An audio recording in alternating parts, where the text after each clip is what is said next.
We love build requests, and we haven't had one for a while, and this is an unusual one. Very. It's for I Like Turtles, and instead of asking for a particular class or style of play, they just sent a picture and asked us to make a build that would go with the picture. And this was a lot of fun, especially considering the picture. It looks to be some sort of elf or fae, high charisma and obviously female. Also probably doesn't wear much armor. We had a lot of fun making this, and we hope you enjoy it.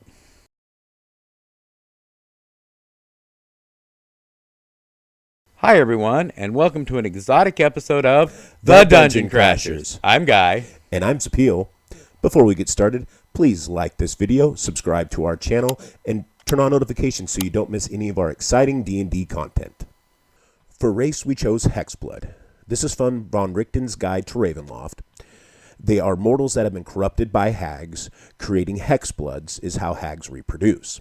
This is a lineage that can be acquired on an existing character as it replaces most of the racial abilities of that race and replaces them with the Hexblood abilities. It can also be taken at a character creation, and if you do, you can choose 2 skills in addition to those you get from the class and the background, and we chose Stealth and Survival. Our hero resides in the forest. Her creator was a green hag, and she inherited their affinity for the wilderness. Hexbloods are fae, which means spells such as Hold Person and Charm Person that affect humanoids don't affect them, but spells that affect fae, such as Protection from Good and Evil, do affect them. Hexbloods have dark vision at a range of 60 feet. They have Hex Magic, which are innate spells they can cast once a day without using a spell slot, and cast them with any spell slots they have. The spells are Hex and Disguise Self. The casting ability is either Intelligence, Wisdom, or Charisma, and our hero chooses Charisma. She also has the ability to create an eerie token from one of her teeth or fingernails that is imbued with magic until they finish a long rest, at which time the tooth or nail grows back. They can make 1 token at a time, and if a creature is carrying the token, she can send a telepathic message to the carrier of up to 25 words as an action, if the carrier is within 10 miles. Also, if the token is within 10 miles, she can enter a trance for 1 minute and can see and hear as if she were in the token's location, but is blinded and deafened regarding her own surroundings. When the duration ends, or she chooses to end the trance, the token is destroyed. We are also starting a series using the feats and backgrounds from Bigby's Glory of the Giants. We are going to use the Rune Carver background. It gives the skills History and Perception, a set of artisan tools of her choice, and we will be taking the woodworking tools. She also has Giant as a language. In addition, it gives her the Rune Shaper feat. This feat lets her know a number of runes equal to half her proficiency modifier rounded down, so 1 for now. She can carve these runes into an item. While carrying that item, she knows a spell associated with the rune that she can cast once a day without expending a spell slot, and with any spell slot she has. The casting ability is either Intelligence, Wisdom, or Charisma, and she went with Charisma. For her first rune, she chooses the Dragon rune, which gives her the Chromatic Orb spell. For ability scores, we use the point buy system. Hexbloods get the ability boost common with the newer races, which are 3 + 1 bonuses that you can put anywhere you want, but no more than 2 on the same ability. We put a 10 on Strength. She doesn't need to be strong, but we don't want her to be weak. We put a 15 on Dexterity, making it 16 with the first bonus point. She's going to start with light armor and eventually wear no armor, so Dex is important. She is also going to use Dexterity in combat when she needs to fight in melee. We put a 13 on Constitution, making it 14 with the second bonus point, as she needs to be hardy and tough. We put an 8 on Intelligence and a 10 on Wisdom. Lastly, we put a 15 on Charisma, making it 16 with the last bonus point. Charisma is going to be her casting stat and power of a lot of her abilities. Our hero doesn't remember much about her time in the Feywild. She was very young when the hag took her. She does remember the hag being kind to her. There was a mystical wood, and fairies and other fey creatures came to pay tribute to the hag. Many of them doted on our hero and gave her little gifts. She was born an elf and retains an elvish appearance, but has no other connection to her heritage and is now fully fey. When she was old enough to have learned the Sylvan language of the Fae, and could speak clearly and understand conversation, the hag told her that one day she would be a queen among the Fae just as the hag is, but she must go to the mortal world to learn and grow. But first she must make a pact with the hag. She would swear her loyalty, and in return the hag would gift her with power and provide her with a mortal servant to teach her and protect her. Being very young and inexperienced, she agreed and was sent to a deep forest in the mortal world. The being that had been tasked with her care was a furbolg. He was very tall. Furbolgs are giant kin that have a strong connection to the Feywild. He was shy but kind, and he took her into his home and cared for her, educated her, and helped her understand her magic. He also taught her the ancient giant art of rune carving, and to speak the language of giants. She begins play as a warlock, and her patron is the hag, who is an archfey. She gets 2 skills from the warlock list and chooses deception and intimidation. Her furbolg mentor has taught her to use her natural powers of disguise to deceive potential enemies and to use her fey glamour to frighten those who would threaten her. She is proficient with light armor and simple weapons. Her mentor gifts her with a dagger and a suit of leather armor and trains her in their use, but stresses that magic is her true power. Her patron grants her the ability of Fey Presence. She can cause all creatures in a 10-foot cube originating from her to make a wisdom save or be charmed or frightened by her until the end of her next turn. Her patron provides her with Pact magic. She knows 2 cantrips from the Warlock list. She chooses Eldritch Blast and Booming Blade. Eldritch Blast is her preferred means of defending herself, but if a creature presses her too closely, Booming Blade can make her dagger an effective weapon. She also has a single first-level spell slot and knows 2 first-level spells from the Warlock list. As an Archfey Warlock, the spells Fairy Fire and Sleep are added to the Warlock list for her. She chooses Sleep. At low levels, it is a very effective use of her lone spell slot, and she can retrain it at higher levels when it becomes less useful for her. The second spell she takes, Cause Fear. It will allow her to keep an enemy at bay if it is too strong to be put to sleep. While she only has 1 spell slot, it recovers on a short rest, unlike other casters who need a long rest to recover their power. She will gain more spell slots as she becomes more powerful, but never very many.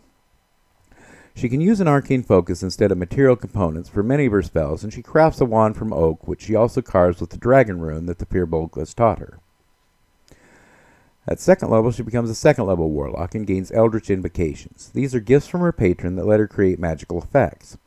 She can choose 2 of these at this level, and the first she takes is Armor of Shadows. She has no love for wearing armor or even much clothing, and this will let her protect herself with magic instead. She knows the Mage Armor spell and can cast it without using a spell slot. The second is Agonizing Blast. It lets her add her Charisma modifier to the damage of each beam of her Eldritch Blast, making it a much more effective weapon. Now in our campaign, we let players determine the appearance of their spells unless the spell has a specific appearance in the description, and it doesn't change the spell effect. For this character, her Armor of Shadows appears as shimmering lights that flicker around her body, being almost undetectable when she is relaxed, but growing bright and obvious when she is under attack. Her Eldritch Blast is a beam of light that rapidly shifts through the colors of the rainbow. She also gains a 2nd spell slot and learns another 1st level spell, and she chooses Armor of Agathis, which can be very useful if attacked by enemies. If your DM allows material from Unearthed Arcana, there's a spell from UA66 that would suit this character well. It's called Id Insinuation.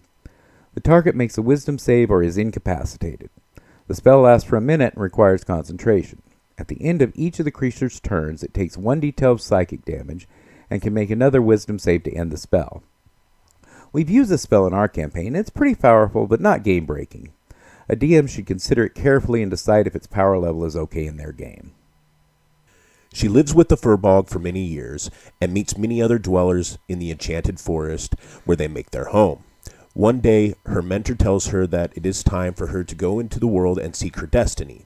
He assures her that her powers are greater than the mortals she is likely to meet, and that her hag patron will send her a guide and companions to help her on her journeys.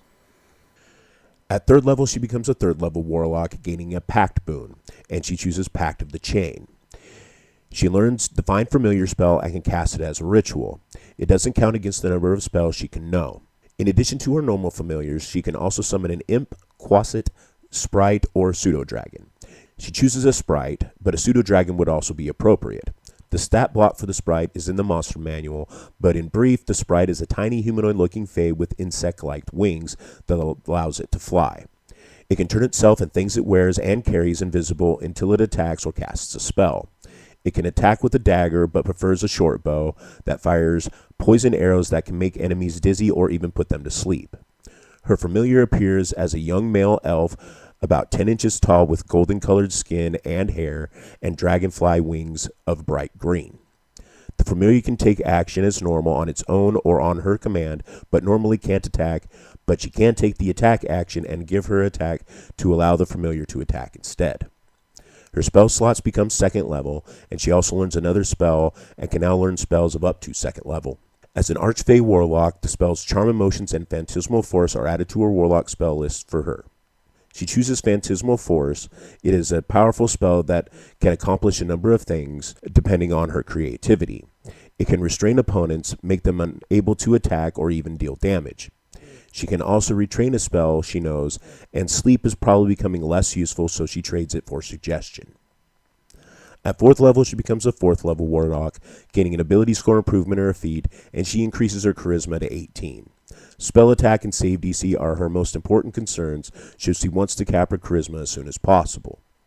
She also learns another spell of up to 2nd level, and she chooses Mirror Image for an excellent defense that doesn't require concentration. There is a spell from the Lost Laboratories of Koalis, which could be a good one for this character depending on your DM. It is called Flock of Familiars. It allows the caster to conjure 4 familiars that all use the rules and options from the Find Familiar spell, and they last up to an hour depending on concentration. If the caster already has a familiar, it conjures 1 less. It is a little ambiguous what it means by follow the rules of Find Familiar. If it just uses the spell as written, it isn't particularly good. Getting a few birds or toads for an hour isn't really worth the spell slot, but if it uses the way of the Pact of the Chain Warlock uses Find Familiar, getting sprites or pseudo-dragons that can attack and be bolstered by invocations, it can be incredible. She can also learn another cantrip, and she takes Friends. This can be a powerful tool, but it has its drawback of angering the creature after the duration expires. She can use her natural ability to use Disguise Self and can mitigate this drawback. She can assume a disguise that the target would likely trust or obey, then use Deception or Intimidation to make the creature do her bidding, and by the time the spell wears off, she can appear as herself or someone else. At 5th level, she becomes a 5th level Warlock. Her cantrips improve. Eldritch Blast now has 2 beams, and Booming Blade deals 1d8 to the target and 2d8 if it moves and triggers the boom. She also learns another invocation, and she chooses Investment of the Chainmaster, which gives her familiar a swim or fly speed of up to 40 feet. Since her sprite already has a fly speed, she lets it swim as well. She can use her bonus action to command it to attack instead of giving it up her action. Its attack counts as magical for overcoming the damage resistance or immunity, and if the familiar takes damage, she can use her reaction to give the familiar resistance to that damage. Most importantly for her, when the familiar causes a creature to make a saving throw, it uses her spell DC instead of its own. This turns the sprite's poison arrows from something that's nice if she gets lucky into something highly effective weapons. Her spell slots become 3rd level, and she can now learn another spell of up to 3rd level. Her patron adds the spells Blink and Plant Growth to her Warlock list for her. For now, she takes Summon Fae, which summons a Fae spirit that is friendly to her and obeys her commands. There are 3 types that you can conjure, and all have different abilities. At 6th level, she becomes a 6th level Warlock. She gains the ability of Misty Escape. When she takes damage, she can use her reaction to teleport to an unoccupied space within 60 feet and turn invisible until the start of her next turn, or until she casts a spell. She learns another spell that can be up to 3rd level, and she takes Blink for another powerful defense that doesn't require concentration. She has traveled far and had many adventures, making friends both mortal and fey, while defeating many enemies and foiling many evil plots. She thinks of returning to the enchanted forest of her childhood, but her patron has other plans. As she is traveling through a wood, the slight change in the lighting alerts her that she has stepped into the Feywild once again. She is greeted by a satyr, a small red-haired man with horns and legs of a goat. He's carrying a small harp and has a reed flute tucked into his belt. He greets her and tells her that her patron has tasked him with teaching her the arts of fey music and magic. She doesn't know how long she trained with the satyr. It seemed like years, but time moves differently in the realm of the fey, and she learned much. One day the satyr tells her that she has learned enough and should return to the mortal world to practice her new skills. He sets her off on her journey, and once again a change in the light alerts her that she has crossed between worlds and she is back on the same forest path as she started on. It seems to be approaching evening, and it was morning when she first entered the Feywild, but she has no idea how many days or even years have passed. At 7th level, she becomes a 1st level bard. She gains 1 skill and chooses persuasion, and 1 musical instrument and she chooses the flute. She has used her woodworking skills to craft a recorder, and she can use it as a spellcasting focus for her bard spells. Ask her DM if she can also use it for her warlock spells. It won't have any real effect on the game, it will just be cool and convenient. If the DM says yes, she'll transfer a dragon rune to it. She gains bardic inspiration, which are a pool of d6s equal to her charisma modifier. She can use a bonus action to give one of these dice to another creature, and within the next 10 minutes, that creature can roll that dice and add it to an attack roll, ability check, or saving throw. These dice improve as she gains levels in this class. She also gains spellcasting. She gains 2 cantrips from the bard list and learns 4 first-level spells. She has 2 first-level spell slots. Unlike her warlock spell slots, these require a long rest to recover, and she keeps track of them separately. She can cast any spell she knows with any spell slots at the appropriate level. For her cantrip, she takes Vicious Mockery. The damage of this cantrip is much less than her Eldritch Blast, but it requires a Wisdom save instead of an attack roll, so it could be useful against an enemy that's difficult to hit. And more importantly, it gives the target disadvantage on their next attack roll, which can be a powerful effect. She also takes Minor Illusion, which is an incredibly versatile tool that can solve all sorts of problems when used creatively. For spells, she chooses Dissonant Whispers, Command, Healing Word, and Silvery Barbs. Dissonant Whispers can be especially useful if she has allies near the target, because it's likely to make the target provoke an attack of opportunity. Silvery Barbs is an excellent and versatile defensive reaction. Healing Word is one of the most important healing spells in 5th edition, and Command has a number of powerful uses. At 8th level, she becomes a 2nd level bard, and she gains Jack of all trades, allowing her to add half her proficiency modifier to any ability check that doesn't already use her proficiency bonus. She gains Song of Rest, allowing her to play music during a short rest to allow any of her allies who spend hit dice to heal to gain an additional d6 hit points. She also gains a 3rd first level spell slot and learns another first level spell, and she learns Cure Wounds for a healing spell that's more effective than Healing Word when not in combat. At 9th level, she becomes a 3rd level bard, gaining a bardic college, and she chooses the College of Glamour. Her training in the Feywild has taught her to imbue her songs with fairy magic. She has the ability Mantle of Inspiration. She can spend 1 use of her bardic inspiration and choose a number of creatures within 60 feet of her up to her charisma modifier. These creatures gain 5 temporary hit points and can move up to its speed without provoking attacks of opportunity. The temporary hit points this give increase at 5th, 10th, and 15th level. She also has the ability Enthralling Performance. This ability is a little complicated, and you should read the whole thing. It's found in Xanathar's Guide to Everything. Essentially, she can perform for a minute and cause all listeners to make a wisdom save or be charmed by her. If charmed, they idolize her, will praise her, and try to stop anyone from harming her, but will avoid violence unless they're already inclined to fight for her. She also gains a 4th first level spell slot and 2 2nd level spell slots, and can learn a spell of up to 2nd level, and she chooses Nathar's Mischief from Fitzvin's Treasury of Dragons. It fills a 20-foot cube with fey magic that causes random effects to happen each turn to creatures inside of it. Things like flowers appearing and squirting water in their face, or drops of honey filling the air, making the area difficult terrain. Each turn she rolls a new effect and can move the cube up to 10 feet. The spell lasts for up to a minute depending on concentration. She also gains expertise in 2 skills and chooses Persuasion and Deception. Since her proficiency bonus has become 4, she learns another rune and learns the Friend rune, which she carves into her recorder and giving her the Speak with Animal spells, and she can cast it once a day without using a spell slot. At 10th level, she becomes a 4th level bard, getting the ability score improvement in her feat, and she caps her charisma at 20. There are other things she needs, but charisma is her priority. She gets a 3rd 2nd level spell slot and can learn up to 2nd level spells. She chooses invisibility for situations where she would rather avoid attention or conflict. She also learns another cantrip and takes Prestidigitation, allowing her to produce a variety of minor magical effects.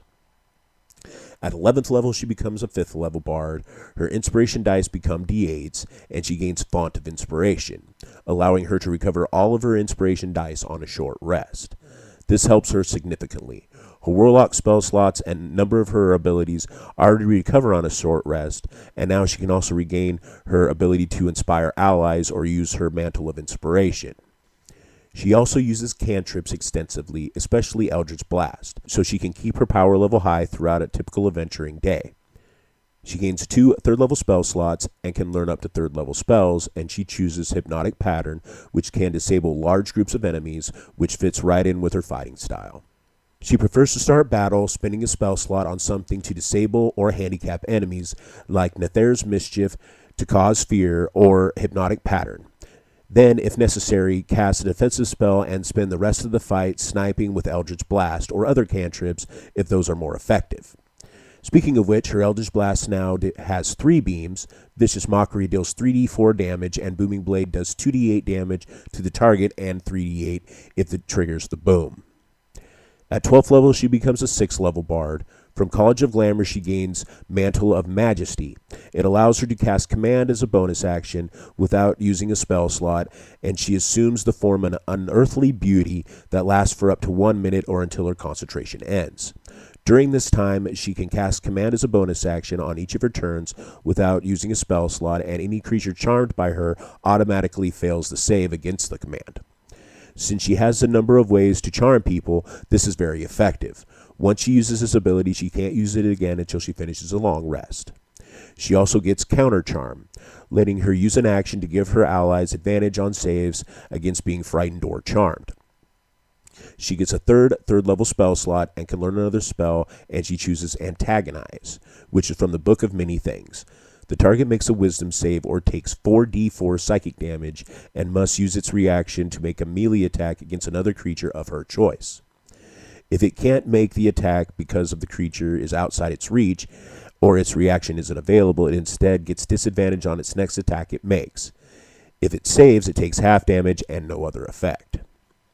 At 13th level, she becomes a 7th level bard. She gains a 4th level spell slot and learns a spell of up to 4th level and chooses Confusion, which can severely hamper a large number of enemies. At 14th level, she becomes an 8th level bard, getting an ability score improvement or a feed, and she is going to increase her constitution to 16 for better hit points and concentration saves. She gains a second 4th level spell slot and can learn another spell of up to 4th level, and she chooses Greater Invisibility as an improvement to invisibility, and since she can retrain a spell, she will trade invisibility for Charm Monster. At 15th level, she becomes a 9th level bard. Her Song of Rest improves to D8s, and she gains a 4th level spell slot and 1 5th level spell slot, and can learn up to spell of up to 5th level. And she chooses Synaptic Static for a strong area of effect damage spell that can also hamper all the enemies affected by it. At 16th level, she becomes a 10th level bard. Bardic Inspiration dice become a D10, and she learns another cantrip, which will be Message. She can gain expertise in 2 more skills, and she wants Perception and Intimidation. She also gains Magical Secrets, which are 2 5th level spells from any class list, and they can be from different lists. For the first, she takes Wrath of Nature from the Druid list. It's only useful in the wilderness, but it's great when it is useful. Grass slows enemies, trees attack them, roots and vines grapple them, and rocks fly at them. None of these effects by themselves are worth a 5th level spell slot, and even together wouldn't be if not for the area of effect, which is a 60-foot cube. This is large enough to hit all enemies in most battles. It's also high enough that you can hurl the rocks at flying creatures and tall trees can attack them. For the second spell, there are 2 options: Steel Wind Strike from the Ranger list, or Destructive Wave from the Paladin list. Dealing damage with spells isn't her first priority, but these are powerful enough to be an exception. Destructive Wave is one of the very best damage spells in the game. Steel Wind Strike is also very powerful. Both have advantage of only damaging creatures she chooses. Destructive Wave is slightly better since it can potentially hit more targets, but they are close enough that it comes down to style. Would you rather teleport around the battlefield stabbing enemies with your dagger for massive damage, or slam your dagger into the ground and blast enemies with a shock wave of light and sound? At 17th level, she becomes an 11th level bard and gains a 6th level spell slot and learns a spell of up to 6th level, and she chooses Mass Suggestion. Her proficiency becomes 6, allowing her to learn a 3rd and final rune. She carves a stone rune into her recorder, giving her the Sanctuary spell, and she can cast it once per day without using a spell slot. The mountain rune granting her Entangle would also be a good choice. Her cantrips improve again for a final time. Her Eldritch Blast now has 4 beams, Vicious Mockery does 4d4, and Booming Blade does 3d8 to the target and 4d8 if they move and trigger the boom.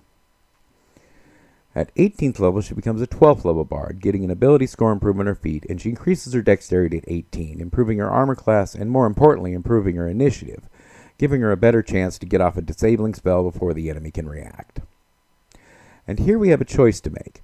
2 more levels of Warlock would give us another ability score improvement, more invocations, and 4th level Warlock spell slots. More levels of Bard will give 8th level spells, more magical secrets, and the 14th level class feature. We think staying with Bard is more interesting, but either way has its advantages. At 19th level, she becomes a 13th level Bard. Her Song of Rest becomes a D10, she gets a 7th level spell slot and can learn a spell of up to 7th level, and she learns Prismatic Spray, which is a nice attack spell, and it suits her Fey nature. At 20th level, she becomes a 14th level Bard. From College of Glamour, she gets Unbreakable Majesty. Once per short or long rest, she can use a bonus action to assume a majestic appearance that lasts for a minute or until she is incapacitated. During that time, if a creature tries to attack her, it must make a charisma save or be unable to attack her and must either choose another target or the attack is wasted. If it makes the save, it can attack her, but has disadvantage on saves against her spells during its next turn. She gains 2 more magical secrets that can be of up to 7th level, and she chooses Plane Shift and Teleport, allowing her to come and go when she pleases, both around the mortal world and back to the Feywild. This is, in my opinion, a very useful caster. She has battlefield control spells to make it easier to kill the enemy, spells to subdue, cripple, or dominate enemies, big blasts to kill the enemies, and even a little bit of healing. Outside of battle, she is masterful in intrigue or social situations, and has inspiration, spells, and abilities to support her companions. One thing that surprised me was how the Rune Shaper feat was less impactful than I thought it would be. The first rune is a real power boost and worth the feat on its own, but at the level you get your second and third runes, getting a first level spell isn't as exciting. I thought I wanted to use this on a caster to get full advantage of the extra spells, but I'm thinking now it might be more powerful for rogues and fighters who would welcome a spell effect even if just once a day. It could also be useful for partial casters like paladins and eldritch knights, letting them get good spells like Armor of Agathis and Chromatic Orb that aren't on their class lists. Is the feat good or bad in between? Tell us about it in the comments, along with any questions, suggestions, or build ideas. We would like to thank I Like Turtles for the suggestion, and we hope they like the build. Join us next time when we continue our exploration of Big Beast Giants. Until then, cheers!